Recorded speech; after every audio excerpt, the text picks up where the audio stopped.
Ukraine says giant nuclear plant won't supply Russia. Russian troops are occupying the sprawling Zaporizhzhia plant by the Dnieper River in southern Ukraine. It is Europe's biggest nuclear plant. The Ukrainian staff are still operating it, but Russia has sent its own nuclear experts to monitor their work. Russia's deputy prime minister has vowed to sell power from it to Ukraine. Maracas Nolan said Russia would integrate the Zaporizhzhia plant with Russia's energy system if Kyiv refused to pay for the plant's electricity. Visiting Russian-occupied southern Ukraine on Wednesday, he said if the Ukrainian energy system is ready to receive electricity and pay for it, then we'll work, but if not, then the plant will work for Russia. However, a spokesman for Ukraine's state nuclear agency Energoatom said it would take years to link the plant to Russia. The plant only works in Ukraine's energy grid.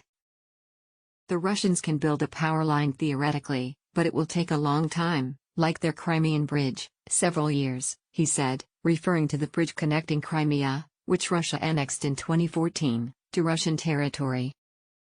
Now the power station is working at a minimum level, but Kyiv remains in charge. All the power lines are controlled by Ukraine. The Russian statement is wishful thinking, Mr. Olenek added. Normally the plant generates more than half of Ukraine's nuclear power and 20% of the country's total electricity supply. But now just 2 of its 6 reactors are operating. Ukrainian forces still control the city of Zaporizhzhia, on the opposite bank of the Dnieper. The nuclear power plant is in Enerhodar, a town of nearly 53,000 built in Soviet times to house the nuclear workers. There have been several protest rallies in Enerhodar against the Russian occupation, violently broken up by Russian security forces with tear gas and stun grenades. During his visit, Mr. Kisnalin said, "I think this region's future is to work in our friendly Russian family." On 3 March, Russian forces shelled the Zaporizhzhia plant, and later took control of it.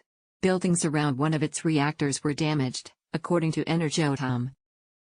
The UN nuclear watchdog, the International Atomic Energy Agency, IAEA, said radiation levels and reactor safety were not affected. World leaders condemned Russia for the attack, and Ukraine's President Volodymyr Zelensky accused Russia of nuclear terror. The IAEA says the situation at the plant now remains fragile and unsustainable, as Russian troops keep the staff under tight surveillance, along with a team of experts from Rosatom, Russia's state nuclear agency. The IAEA says it is trying to negotiate an inspection visit to the site. Mr. Olenek said the staff feel bad, because there's a lot of technical pressure on them. The Russians are behaving as occupiers. He said Russia was keeping about 500 troops and 50 armored vehicles at the site. The staff feel bad, because there's a lot of technical pressure on them. The Russians are behaving as occupiers. He insisted that Ukraine will liberate the whole territory, no deals with the occupiers. Russia's temporary occupation of Chernobyl in northern Ukraine, site of the world's worst nuclear disaster in 1986, also alarmed world leaders.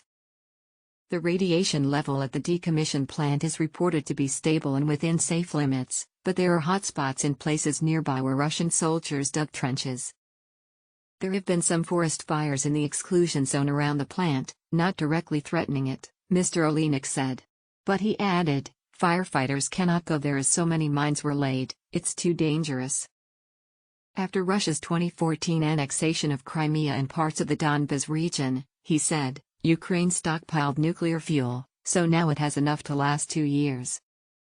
Ukraine now has a deal with U.S. power company Westinghouse to provide nuclear fuel, with the goal of replacing the 40% of nuclear fuel that Kyiv still gets from Moscow.